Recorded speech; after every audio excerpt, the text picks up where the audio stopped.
अस्सलाम वालेकुम स्टूडेंट्स, कैसे हैं आप सब? ठीक हैं। मैं अब्दुल सुभान सिद्दीकी सेकंड ईयर के 12 चैप्टर के एक्सरसाइज के शार्ट क्वेश्चन के साथ आपके सामने मौजूद हूँ। स्टूडेंट्स, कुछ क्वेश्चंस इस वक्त वाइट बोर्ड पे मौजूद नहीं हैं, लेकिन वो भी अभी करेंगे। फ़िलहाल बिस्मिल्लाह करते हैं। क्वेश्चन नंबर 1 कहता है कि potential is constant through a given region of space, is electric field zero और non zero in that region. Question को दोबारा पढ़ें। कह रहा है कि आपके पास पोटेंशियल को कांस्टेंट रखा हुआ है, क्या इलेक्ट्रिक फील्ड पोटेंशियल के कांस्टेंट होने की वजह से उस इलाके में ज़ीरो होगा या नहीं होगा। चलें, मैं गौर करता हूँ, एक दफ़ा रिवाइज़ करता हूँ कि मेरे पास कौन सा ऐसा फार्मूला है जिसके अंदर ई और वी का लिंक हो। लो, मैं यहाँ पे चेंज इन पोटेंशियल की बात करूँ। स्टूडेंट्स, हमने टॉपिक पढ़ा था पोटेंशियल ग्रेडियंट का। वहाँ पे आपने फार्मूला पढ़ा था E is equal to minus delta V over delta R. मैं दोबारा लिख देता हूँ, मैं मार्कर चेंज कर लेता हूँ। E is equal to minus delta V over delta R, यानी कि आपके पास पोटेंशियल कांस्टेंट है। आप कहना चाह रहे हैं कि डेल्टा वी चेंज ज़ीरो है, delta V is equal to zero. अगर आप बच्चे यहाँ पे ज़ीरो पुट कर देते हैं तो E is equal to minus zero over delta R, it means that electric field भी ज़ीरो हो जाएगा। स्टूडेंट्स, सिंपल सा आंसर है, अगर पोटेंशियल चेंज इन पोटेंशियल नहीं होगा तो इलेक्ट्रिक फील्ड भी ज़ीरो हो जाएगा। क्वेश्चन दोबारा पढ़ते हैं। Potential is constant through a given region of space, potential constant है यानी कि डेल्टा वी चेंज नहीं हो रहा, delta V is equal to zero है। फार्मूला पुट किया, सिंपल सा आपको फार्मूला आना चाहिए। E is equal to minus delta V over delta R, value put करेंगे, आंसर आ जाएगा। क्वेश्चन नंबर 2 में कहता है कि suppose that you follow an electric field lines due to positive point charge, do electric field and potential increase और decrease. पहली बात तो हमें ये मालूम होनी चाहिए कि जो पॉजिटिव चार्ज होता है उसकी वजह से फील्ड लाइंस बाहर की तरफ होती हैं या अंदर की तरफ होती हैं। मैं थोड़ा सा हम आइडिया ले लेते हैं कि पॉजिटिव जो आपके पास चार्ज होता है उसकी वजह से जो फील्ड लाइंस निकलती हैं वो आउट ऑफ वे जाती है, विंडो से घर से बाहर जा रही है। अब वो कह रहा है कि अगर आप इन फील्ड लाइंस को फॉलो कर रहे हैं, फील्ड लाइंस को फॉलो करने की वजह से क्या इलेक्ट्रिक फील्ड और पोटेंशियल बढ़ेगा या कम होगा। मैं आपको आपकी डेली एग्जांपल से, डेली लाइफ से एक एग्जांपल कोट करता हूँ। स्टूडेंट्स, आपके घर में बच्चे रो रहे हैं, छोटे बच्चे हैं, शोर मचाया हुआ है, आप बहुत इरीटेट हो रहे हैं। आप अपने घर से बाहर जाते हैं, जैसे जैसे आप अपने घर से दूर जाते जाते हैं वैसे वैसे शोर कम होता है, ज़्यादा होता है। डेफिनेटली जैसे जैसे आप अपने घर से दूर जाते हैं वैसे ही शोर, बच्चों के रोने की आवाज़ कम होती जाती है। लेकिन जो जो आप अपने घर के करीब आते जाते हैं वैसे ही बच्चों के चीखने की, रोने की आवाज़ बढ़ती जाती है। सेम एज इट इज़, अगर यहाँ पे पॉइंट चार्ज इस पॉइंट चार्ज से दूर जा रहा है तो अगर यहाँ पे कोई पॉइंट चार्ज मौजूद है उसको इसका इम्पैक्ट कम फील होगा। जैसे जैसे दूर जाता जाएगा वैसे वैसे उसको इम्पैक्ट कम फील होगा। आपको दो फार्मूले याद होने चाहिए।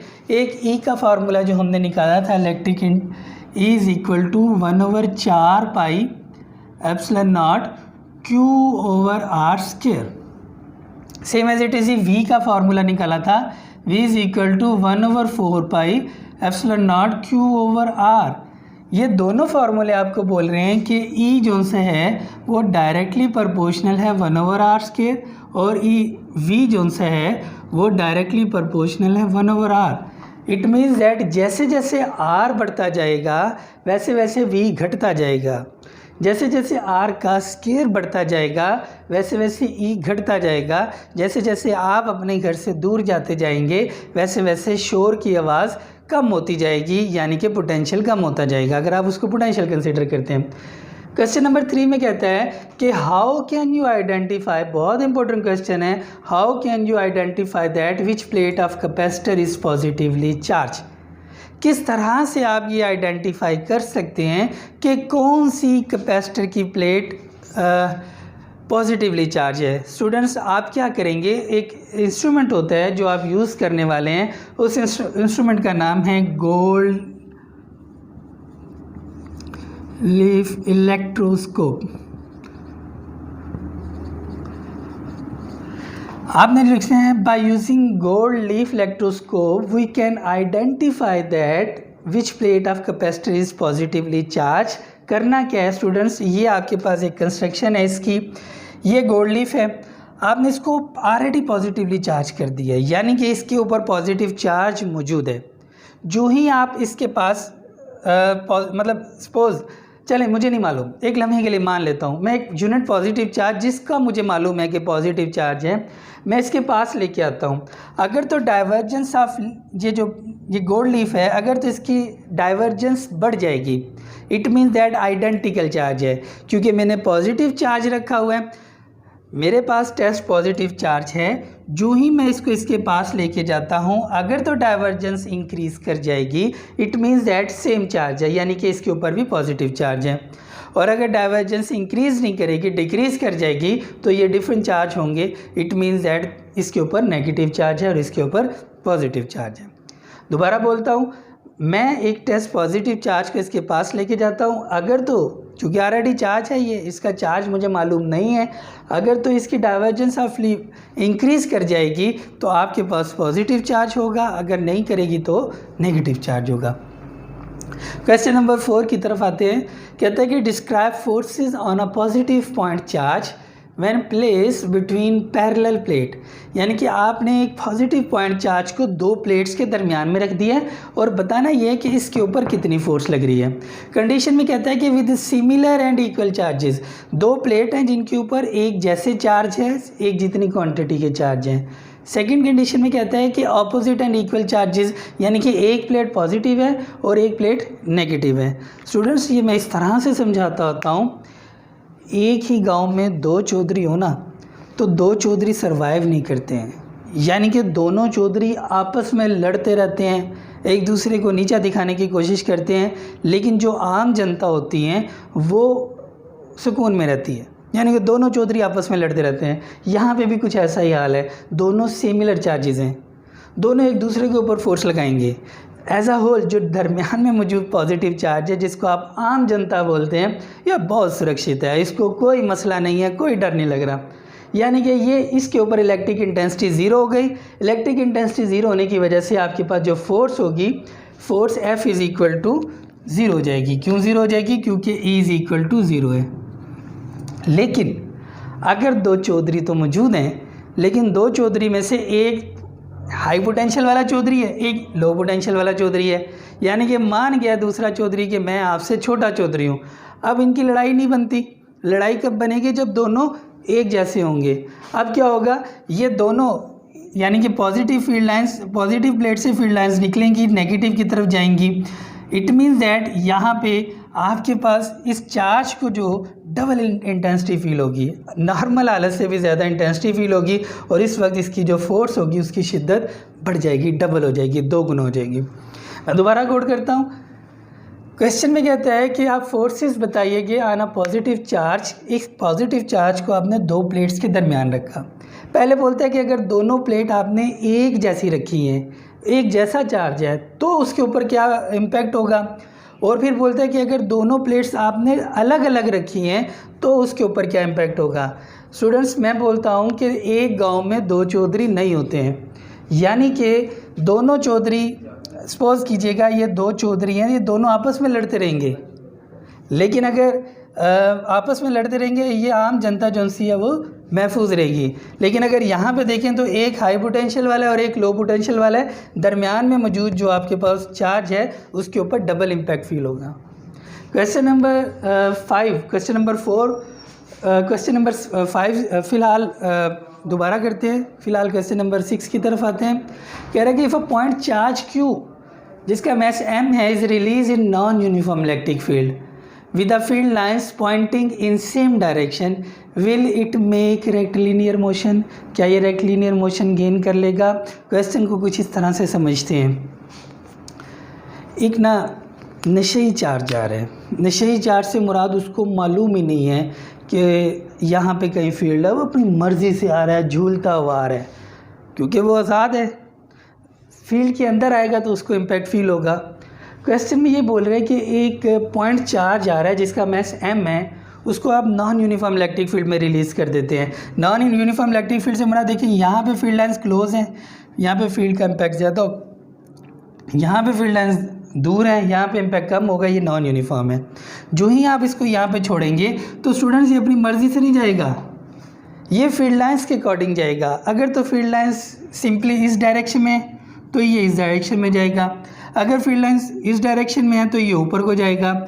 यहाँ पे जो फील्ड लाइंस है वो रेडियली आउटवर्ड है, बाहर की तरफ जा रही हैं, यानी कि रेक्टिलिनियर मोशन बन रही है। तो स्टूडेंट्स इस चार्ज की अपनी मर्ज़ी ख़त्म हो जाएगी, ये फील्ड लाइंस के अकॉर्डिंग मूव करेगा चाहे जिस डायरेक्शन में भी हो। जी हाँ, आप आंसर में लिखेंगे yes it will make rectilinear motion. ये डायग्राम बनाएंगे क्योंकि आपके पास नॉन यूनिफॉर्म इलेक्ट्रिक फील्ड के अंदर जो फील्ड लाइंस जा रही हैं वो रेडियली आउटवर्ड जा रही है। ओके स्टूडेंट्स, नेक्स्ट क्वेश्चंस की तरफ चलते हैं।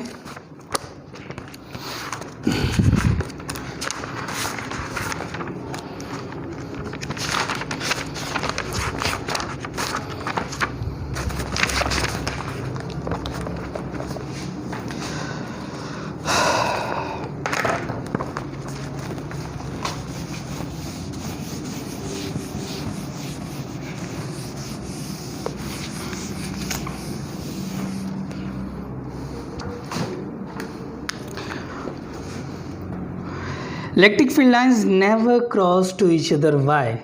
Electric field lines never cross to each other. Electric field lines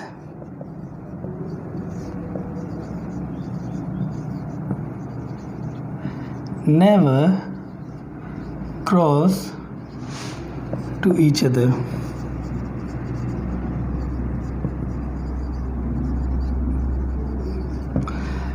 students ये वाला टॉपिक, ये वाला क्वेश्चन बहुत इंपॉर्टेंट है एग्जामिनेशन पॉइंट ऑफ व्यू से।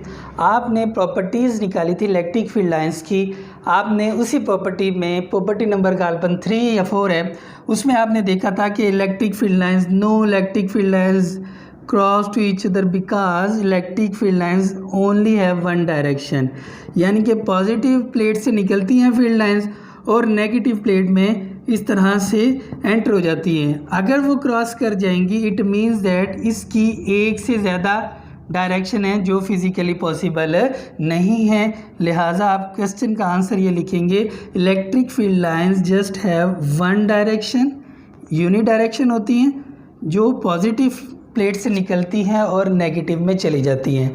अगर ये क्रॉस कर जाते हैं तो इट मीन्स दैट इनकी दो डायरेक्शन हो गई, एक से ज़्यादा डायरेक्शन हो गई जो फिज़िकली पॉसिबल नहीं है। स्टूडेंट्स इस प्रॉपर्टी को अच्छी तरह से याद कर लीजिएगा। यहाँ से आपसे या तो प्रॉपर्टी पूछी जा सकती हैं 2 नंबर के तौर पे, या ये वाला शॉर्ट क्वेश्चन पूछा जा सकता है। कह रहा है कि क्वेश्चन नंबर 12.7 पे अगर गौर करें, कहते हैं कि is E necessarily zero inside a charge रबड़ बैलून। ठीक है, if balloon is spherical in shape assume that charge is distributed uniformly over the surface, यानी कि आपके पास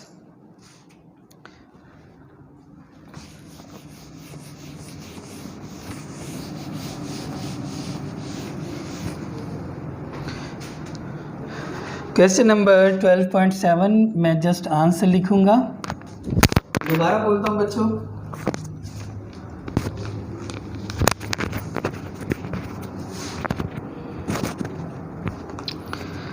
क्वेश्चन में कहते हैं कि इज़ ई नेसेसरली ज़ीरो, क्या ई ज़ीरो होगी इनसाइड अ चार्ज रबड़ बैलून, और जो बैलून है वो स्फेरिकल इन शेप है। पहली कंडीशन ये है कि बैलून जो है वो स्फेरिकल इन शेप है। दूसरी कंडीशन ये है कि आपने बैलून के ऊपर पॉजिटिव चार्जेस रखे हुए हैं, यूनिफॉर्मली डिस्ट्रीब्यूट किए हुए हैं। अगर बच्चों आपको याद हो तो हमने गाउस लॉ एक आपने इंटेंसिटी निकाली थी स्फेरिकल शेप में, आपने कहा था कि इनसाइड इलेक्ट्रिक इंटेंसिटी क्या होगी, ये एग्जैक्टली वही क्वेश्चन है। स्टूडेंट्स इनसाइड इलेक्ट्रिक इंटेंसिटी क्या है वो चेक करते हैं। आपने पढ़ा हुआ है कि इलेक्ट्रिक फ्लक्स का फार्मूला होता है Q/ε0। आपने ये भी पढ़ा हुआ है electric flux is equal to E.A। Students आपको मालूम है inside Q is equal to 0 है, Q 0 होने की वजह से इलेक्ट्रिक फ्लक्स क्या हो जाएगा, 0 हो जाएगा।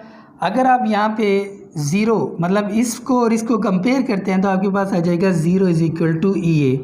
स्टूडेंट्स एरिया कभी भी ज़ीरो नहीं हो सकता, लेकिन इलेक्ट्रिक इंटेंसिटी ज़ीरो हो जाएगी। जी हाँ, इनसाइड अ चार्ज रबड़ बैलून इलेक्ट्रिक इंटेंसिटी जो सी होगी वो ज़ीरो होगी। आपने गाउसियन सरफेस को कंसीडर करना है spherical in shape. Question number 8 में कहता है कि is it true that Gauss's law state that, is it true that, क्या ये सच है कि गाउसियस लॉ कहता है कि total number of lines of force crossing any close surface in outward direction is proportional to net positive charge enclosed within surface। बच्चे ये question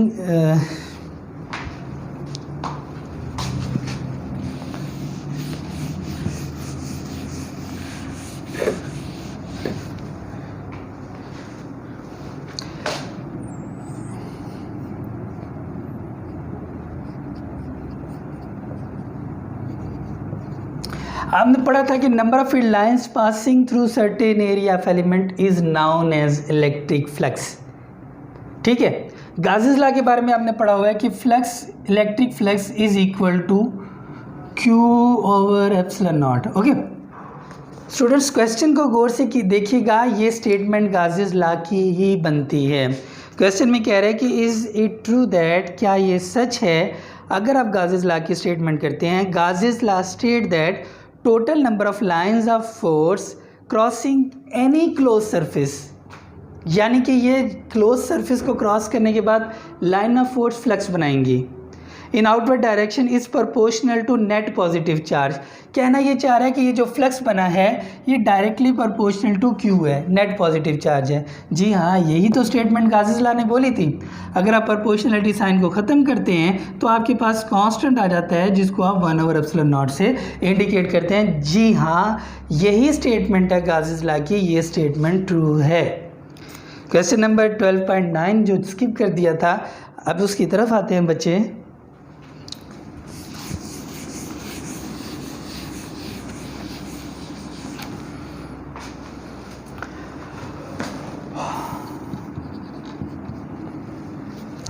question में कहते हैं कि do electron tend to go region of high potential और low potential.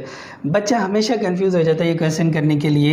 Electron high potential से low potential की तरफ मूव कर रहे हैं, क्या इलेक्ट्रॉन हमेशा ऐसे ही करते हैं। बच्चे इसको आपने याद रखने के लिए 2 प्लेट्स बना देनी है, जस्ट लाइक दैट। आपने 2 पैरेलल प्लेट बना दी, इसको आपने नेगेटिव चार्ज दे दिया और इसको आपने पॉजिटिव चार्ज दे दिया। अगर मैं यहाँ पे एक इलेक्ट्रॉन रख देता हूँ, इलेक्ट्रॉन रिपल्शन फील कर रहा है, यानी कि ये लो पोटेंशियल से इस तरफ जाएगा, इसको यहाँ पे ट्रैक्शन भी फील होगी। तो आप कह सकते हैं कि जी हाँ, इलेक्ट्रॉन हमेशा से लो पोटेंशियल से हाई पोटेंशियल की तरफ मूव करते हैं, टूवर्ड्स हाई पोटेंशियल। तो बच्चे अगर आपको कन्फ्यूजन हो, आप ये 2 प्लेट्स बनाएंगे, नेगेटिव चार्ज को रखेंगे तो रिपल्शन की वजह से ये पॉजिटिव चार्ज की तरफ जा रहे हैं।